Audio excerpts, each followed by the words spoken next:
السلام علیکم ورحمۃ اللہ وبرکاتہ۔ میں ہوں مولانا عطاء الرحمن۔ آج ہم جماعت نحم کے مطالعہ قرآن میں سورہ نمل کی تیسری رکوع پڑھیں گے۔ اگر آپ ہمارے چینل پر نئے ہو تو اس کو سبسکرائب کریں اور بیل آئیکن کا بٹن دبائیے تاکہ ہماری نئی آنے والی ویڈیو آپ کے سامنے بر وقت مل سکے۔ اب ہم سبق شروع کرتے ہیں۔ سورہ نمل رکوع نمبر 3۔ اعوذ باللہ من الشیطان الرجیم بسم اللہ الرحمن الرحیم قالت یا ایہا الملأ افتونی فی امری ما كنت قاطعة امرا حتى تشهدون۔ ہم نے سورہ نمل کی آج و تیسری رکوع کی ترجمہ و تفسیر کرنی ہے، جو متعلق ہے مطالعہ قرآن حکیم جماعت نحم کے ساتھ۔ قالت یا ایہا الملأ، اس ملکہ نے کہا اے دربار والو، افتونی فی امری، میرے معاملے میں مجھے مشورہ دو، ما کنت قاطعتا امرا، میں کسی معاملے میں کوئی قطعی فیصلہ نہیں کرتی، حتی تشہدون، جب تک تم میرے پاس موجود نہ ہو، جب تک تم میرے پاس موجود نہ ہو تو میں کسی کام کا قطعی فیصلہ نہیں کر سکتی۔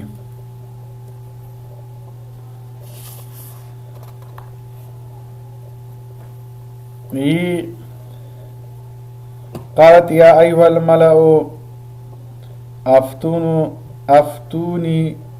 افتونی فتویٰ سے مشتق ہے، جس کے معنی ہے کسی خاص مسئلہ کا جواب دینا۔ یہاں مشورہ دینا اور اپنی رائے کا اظہار کرنا مراد ہے۔ ملکہ بلقیس کو جب حضرت سلیمان علیہ السلام کا خط پہنچا تو اس نے اپنے ارکان حکومت کو جمع کر کے اس واقعہ کا اظہار کیا اور ان سے مشورہ طلب کیا کہ مجھے کیا کرنا چاہیے۔ اس نے ان کی رائے دریافت کرنے سے پہلے ان کی دلجوئی اور ہمت افزائی کے لیے بھی کہا کہ میں کسی معاملہ کا فیصلہ تمہارے بغیر نہیں کرتی۔ اسی کا نتیجہ تھا کہ فوج اور وزراء نے اس کے جواب میں اپنی مستعدی کے ساتھ تعمیل حکم کے لیے ہر قسم کی قربانی پیش کر دی۔ نحن اولو قوت و اولو بأس شدید والامر الیک۔ حضرت قتادہ رحمہ اللہ نے فرمایا کہ ہم سے یہ بیان کیا گیا ہے کہ بلقیس کی مجلس شورا کے ارکان 313 تھے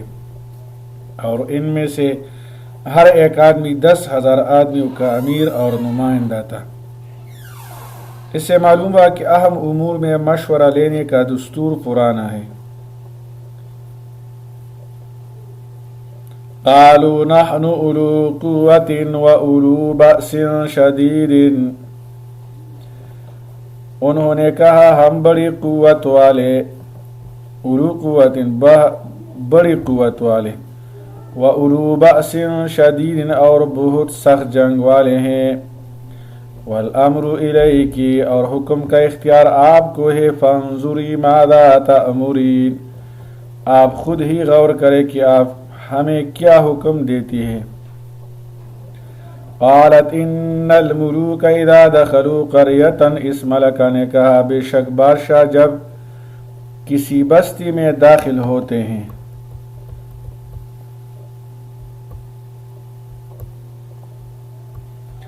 افسدوها تو اسے تباہ کر دیتے ہیں، وجعلوا اعزت اہلها اذلہ اور وہاں سے عزت والے لوگوں کو ذلیل کر دیتے ہیں، وَكَذَلِكَ يَفْعَلُونَ اور یہ بھی اس طرح کریں گے،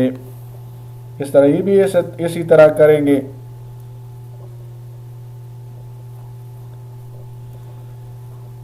انہوں نے بلقیس نے ارباب حکومت کو مشورہ میں شریک کر کے ان کا تعاون حاصل کر لینے کے بعد ملکہ بلقیس نے خود ہی ایک رائے قائم کی جس کا حاصل یہ تھا کہ وہ حضرت سلیمان علیہ السلام کا امتحان لے اور تحقیق کرے کہ وہ واقعی اللہ کے رسول اور نبی ہے اور جو حکم دے رہے ہیں وہ اللہ کے احکام کی تعمیل ہے یا وہ ایک ملک گیری کے خواہشمند بادشاہ ہے۔ اس امتحان سے اس کا مقصد یہ تھا کہ اگر واقعی وہ نبی اور رسول ہے تو ان کے حکم کا اتباع کیا جائے اور مخالفت کی کوئی صورت اختیار نہ کی جائے، اور اگر بادشاہ اور ملک گیری کی ہوش میں ہمیں اپنا غلام بنانا چاہتے ہیں تو پھر غور کیا جائے گا کہ ان کا مقابلہ کس طرح کیا جائے۔ اس امتحان کا طریقہ اس نے تجویز کیا کہ سلیمان علیہ السلام کے پاس کچھ ہدیے تحفے بھیجے، اگر وہ ہدیے تحفے لے کر راضی ہو گئے تو علامت اس کی ہوگی کہ وہ ایک بادشاہ ہے، اور اگر وہ واقعہ میں نبی اور رسول ہے تو وہ اسلام و ایمان کے بغیر کسی چیز پر راضی نہ ہوں گے۔ یہ مضمون ابن جریر نے متعدد اسانید کے ساتھ حضرت ابن عباس رضی اللہ عنہ سے نقل کیا ہے، اور اسی کا بیان اس آیت میں ہے وَإِنِّي مُرْسِلَةٌ إِلَيْهِمْ بِهَدِيَّةٍ، اور میں ان کی طرف کچھ تحفہ بھیجتی ہوں، فَنَاظِرَةٌ بِمَا يَرْجِعُ الْمُرْسَلُونَ، پھر دیکھتی ہوں قاصد کیا جواب لاتے ہیں۔ فَلَمَّا جَاءَ سُلَيْمَانَ، تو جب وہ قاصد سلیمان علیہ السلام کے پاس آیا، قال اتمدوننی بمال، تو انہوں نے فرمایا کیا تم مال سے میری مدد کرنا چاہتے ہو؟ فما آتانی اللہ خیر مما آتاکم، تو جو کچھ اللہ نے مجھے عطا فرمایا ہے وہ اس سے بہتر ہے،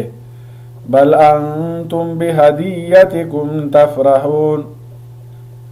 جو اس نے تمہیں دیا ہے اس سے بہتر ہے جو میرے پاس ہے، بل انتم بہدیتکم تفرحون، بلکہ تم ہی اپنے تحفے سے خوش رہو،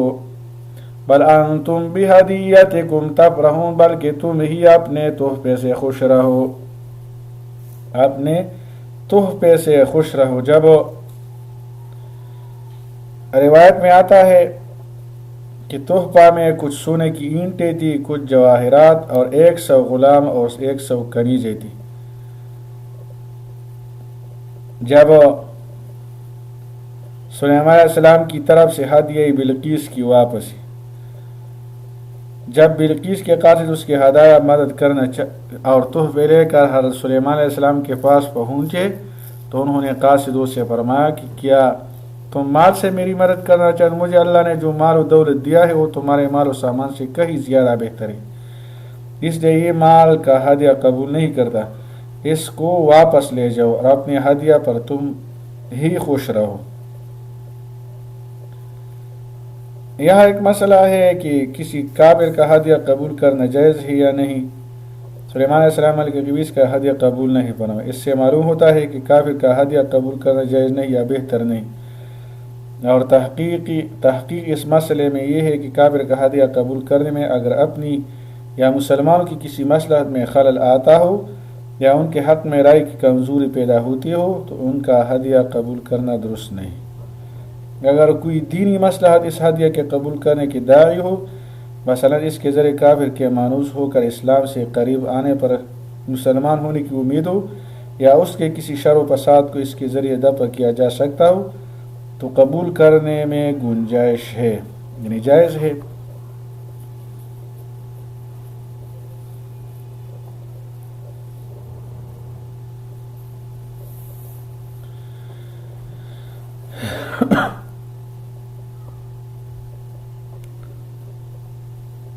ارجع إليهم فلنأتينهم بجنود لا قبل لهم بها،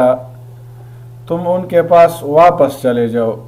فلنأتينهم بجنود لا قبل لهم بها، ہم ان پر ایسے لشکر لے آئیں گے جن کا وہ مقابلہ نہیں کر سکیں گے، لا قبل لهم مقابلہ نہیں کر سکیں گے، وَلَنُخْرِجَنَّهُمْ مِنْهَا أَذِلَّةً، اور ہم انہیں وہاں سے ایسا ذلیل کر کے نکالیں گے، وَهُمْ صَاغِرُونَ، کہ وہ بے عزت ہو کر رہ جائیں گے۔ اس کو آپ لے جائیے، آپ اپنی ہدیوں کو لے جائیے۔ قال یا ایھا الملأ ایکم یأتینی بعرشھا، سلیمان علیہ السلام نے فرمایا اے دربار والو، تم میں سے کون اس ملکہ کا تخت میرے پاس لا سکتا ہے قبل ان یأتونی مسلمین، اس سے پہلے کہ وہ فرمان بردار ہو کر میرے پاس آ جائے۔ قال عفریت من الجن، ایک قوی ہیکل جن نے کہا انا آتیک بہ،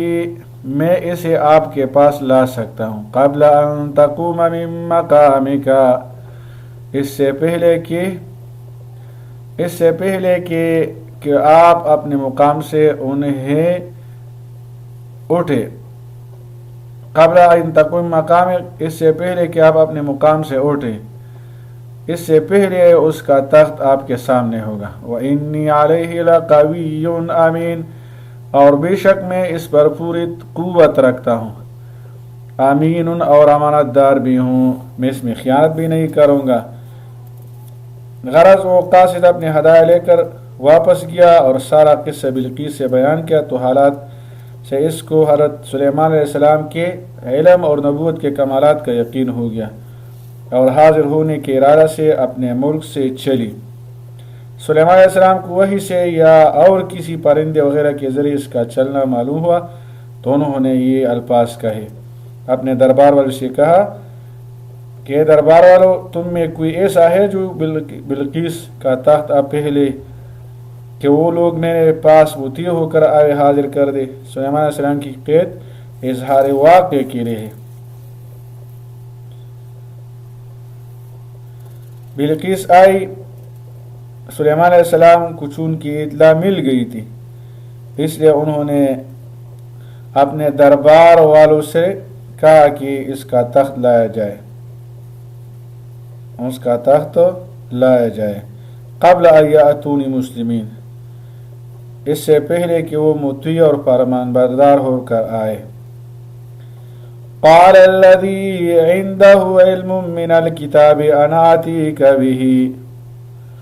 اس نے کہا جس کے پاس کتاب کا علم تھا، انا آتیک بہ، میں اسے آپ کے پاس لا سکتا ہوں قبل ان یرتد الیک طرفک، اس سے پہلے کہ آپ کی آنکھ جھپکے۔ فلما رآہ مستقرا عنده، جب انہوں نے اس تخت کو اپنے پاس رکھا ہوا دیکھا، قال هذا من فضل ربی، تو فرمایا کہ یہ میرے رب کا فضل ہے، لیبلونی اشکر ام اکفر، تاکہ وہ مجھے آزمائے کہ میں شکر ادا کرتا ہوں یا نا شکری۔ ومن شکر فانما یشکر لنفسہ، اور جو کوئی شکر کرتا ہے تو اپنے لیے شکر کرتا ہے۔ ومن کفر، اور جو کوئی ناشکری کرے، فان ربی، تو بے شک میرا رب غنی کریم، بے نیاز، بڑی عزت والا ہے، میرا رب بے نیاز ہے اور اسی طرح وہ بڑی عزت والا ہے، اللہ تعالی بڑی عزت والا ہے۔ یہاں قال الذی عنده علم من کتاب، اس شخص نے جس کے پاس علم تھا کتاب کا، یہ کون شخص تھا؟ اس کے مطابق ایک احتمال تو یہ ہے کہ وہ خود سلیمان علیہ السلام اس سے مراد ہے، کیونکہ کتاب اللہ کا سب سے زیادہ علم انہی کو حاصل تھا۔ اس صورت میں یہ سارا معاملہ بطور معجزہ کے ہوا، اور یہی مقصود تھا کہ بلقیس کو پیغمبرانہ اعجاز کا مشاہدہ ہو جائے۔ مگر اکثر ائمہ اور جمہور علماء اکثر ائمہ کا یہ قول ہے کہ سلیمان علیہ السلام اس سے مراد ہے، اور بعض نے آصف ابن برقیہ کا نام بتلایا ہے، یہ بعض کا قول ہے۔ پھر اس کا یہ کرامت ہوگا اور حضرت سلیمان علیہ السلام کا معجزہ تھا۔ بہرحال پہلا قول جمہور علماء اس پر قائم ہے، وہ بہتر ہے کہ یہ خود سلیمان علیہ السلام تھا، ان کے پاس علم تھا، یعنی اللہ تعالیٰ کی طرف سے ایک معجزہ دیا گیا تھا۔ رہا یہ شبہ کہ ان کا یہ کہنا کہ اناتی کے بھی قبل یرتد کی طرف، یعنی میں یہ تخت آنکھ جھپکنے سے پہلے لا دوں گا، یہ علامت اس کی ہے کہ یہ کام ان کے قصد و اختیار سے ہوا، جو علامت تصرف کی ہے کہ ان کی کرامت ولی کے اختیار میں نہیں ہوتی۔ اللہ جل شانہ نے بطور معجزہ آنکھ جھپکنے سے پہلے ملکہ بلقیس کا تخت ان کے سامنے حاضر کیا ہوتا۔ قال نکروا لها عرشها، سلیمان علیہ السلام نے فرمایا اس ملکہ کے لیے اس کے تخت کی صورت بدل دو، ننظر ہم دیکھیں، ہم دیکھیں، اتہتدی کہ وہ سمجھ پاتی ہے، ام تکون من الذین لا یہتدون، یا ان لوگوں میں سے ہے جو سمجھ نہیں رکھتے، وہ اس کو پہچانتی ہے کہ نہیں پہچانتی۔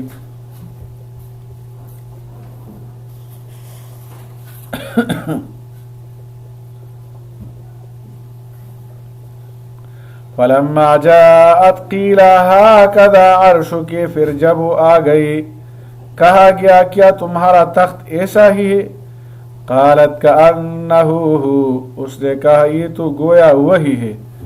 وَأُوتِينَا الْعِلْمَ مِنْ قَبْلِهَا، ہم کو اس سے پہلے ہی سلیمان علیہ السلام کی عظمت کا علم ہو گیا تھا، وَكُنَّا مُسْلِمِينَ، اور ہم فرمان بردار ہو چکے ہیں۔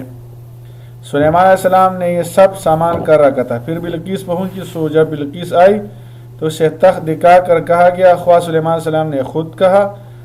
یا کسی سے کہلوایا کہ کیا تمہارا تخت ایسا ہی ہے؟ وہ کہنے لگی کہ ہاں ہے، تو ویسا ہی۔ بلقیس سے اس طور پر اس لیے سوال کیا کہ ہیئت تو بدل دی گئی تھی، اپنی اصل کے اعتبار سے تو وہی تخت تھا اور صورت وہ نہ تھی، اس لیے یوں نہیں کہا کہ کیا یہی تمہارا تخت ہے، بلکہ یہ کہا کہ ایسا ہی تمہارا تخت ہے، اور بلقیس اس کو پہچان گئے اور اس کے بدل دینے کو بھی سمجھ گئی، اس لیے جواب بھی مطابق سوال کے دیا، اور یہ بھی کہا کہ ہم لوگوں کو تو اس واقعے سے پہلے ہی آپ کی نبوت کا تحقیق ہو چکی ہے۔ وَصَدَّهَا مَا كَانَتْ تَعْبُدُ مِن دُونِ اللَّهِ، اسے ایمان سے روک رکھا تھا، مَا كَانَتْ تَعْبُدُ مِن دُونِ اللَّهِ، ان چیزوں نے جنہیں وہ اللہ کے سوا پوجتی تھی، ان کی عبادت کرتی تھی، إِنَّهَا كَانَتْ مِن قَوْمٍ كَافِرٍ، بے شک وہ کافر قوم میں سے تھی۔ قِيلَ لَهَا ادْخُلِي الصَّرْحَ، اسے کہا گیا کہ تم اس محل میں داخل ہو جاؤ۔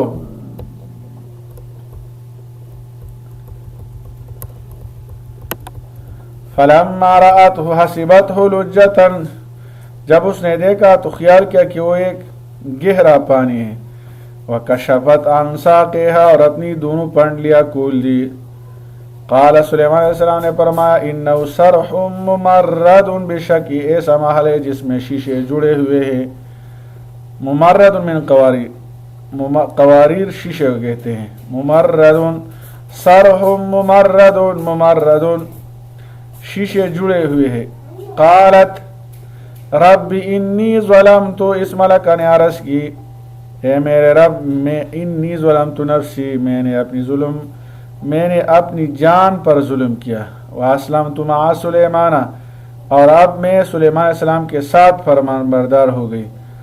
رب العالمین، اس اللہ کے لیے جو تمام جہانوں کا رب ہے، وہ تمام جہانوں کا رب ہے۔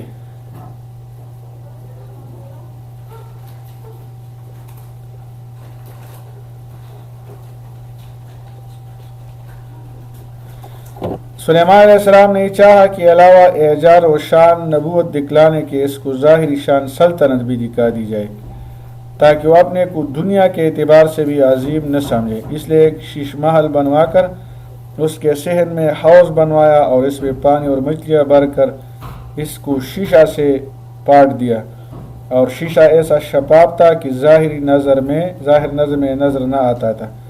اور وہ حوض ایسے موقع پر تھا کہ اس محل میں جانے والوں کو لا محالہ اس پر سے عبور کرنا پڑے۔ چنانچہ اس تمام سامان کے بعد بلقیس سے کہا گیا کہ اس محل میں داخل ہو جاؤ، ممکن ہے وہی محل قیام کے لیے تجویز کیا ہو۔ غرض وہ چلی راہ میں حوض آیا تو جب اس کا سیر دیکھا تو اس کو پانی سے بھرا ہوا سمجھا، اور چونکہ قرینہ سے یا گمان کیا کہ اس لیے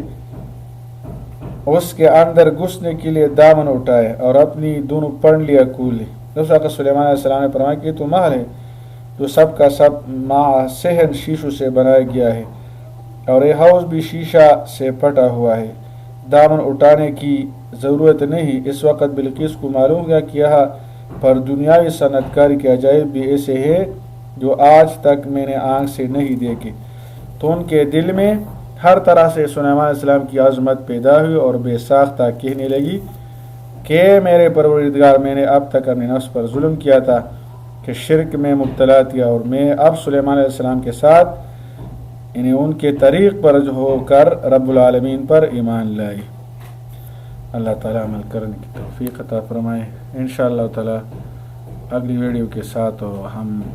کل حاضر ہوں گے چوتھی رکوع کی تفسیر کے لیے۔ السلام علیکم ورحمۃ اللہ۔